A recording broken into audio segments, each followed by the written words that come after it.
ទំនួលខុសត្រូវមានន័យថាទទួលខុសត្រូវចំពោះទង្វើរបស់អ្នក ជាពិសេសចំពោះព្រះ និងមនុស្សដែលយកចិត្តទុកដាក់ចំពោះការដើររបស់អ្នកជាមួយទ្រង់ ព្រះគម្ពីរបង្រៀនថាយើងមិនគួររស់នៅក្នុងជីវិតនេះតែម្នាក់ឯង ឬលាក់ការតស៊ូរបស់យើងនោះទេ ផ្ទុយទៅវិញព្រះចង់ឲ្យយើងជួយគ្នាទៅវិញទៅមកនៅលើផ្លូវត្រូវ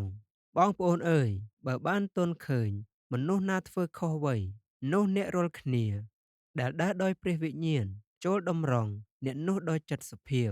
ព្រមទាំងប្រយ័ត្នខ្លួនឯងផងប្រែងត្រូវសេចក្តីល្បួងដែរចូលយកអាសាគ្នាទៅវិញទៅមកយ៉ាងនោះទៅបានសម្រេចតាមក្រឹតវិន័យនៃព្រះគ្រីស្ទដូច្នេះចូលឲ្យអ្នករាល់គ្នាលន់តួទោសនឹងគ្នាហើយអធិដ្ឋានឲ្យគ្នាទៅវិញទៅមកដើម្បីឲ្យបានជាចុះត្បិតសេចក្តីទូលអង្វរដ៏អស់ពីចិត្តរបស់មនុស្សសុចរិតនោះពូកែណាស់ដែករមែងសំលៀងដែកឯមនុស្សក៏ធ្វើឲ្យមិត្តសម្លាញ់ខ្លួនមុតស្រួចយ៉ាងនោះដែរអ្នកណាដែលថែទាំដើមលវាអ្នកនោះនឹងបានផ្លែបរិភោគហើយអ្នកណាដែលបំរើចៅហ្វាយខ្លួនដោយល្អនោះនឹងបានកិត្តិសព្ទ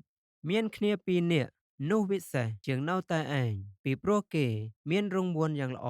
កើតពីការនឿយហត់របស់ខ្លួនត្បិតបើដួល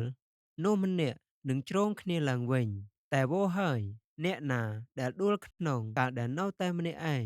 ឥតមានគ្នា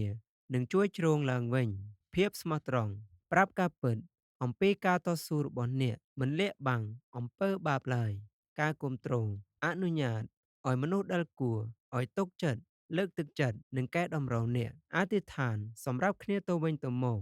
ជាពិសេសក្នុងគ្រាលំបាកកុំព្យាយាមតទល់នឹងអំពើបាបឬទុក្ខលំបាកតែម្នាក់ឯងស្វែងរកអ្នកណាម្នាក់អធិដ្ឋានជាមួយគ្នា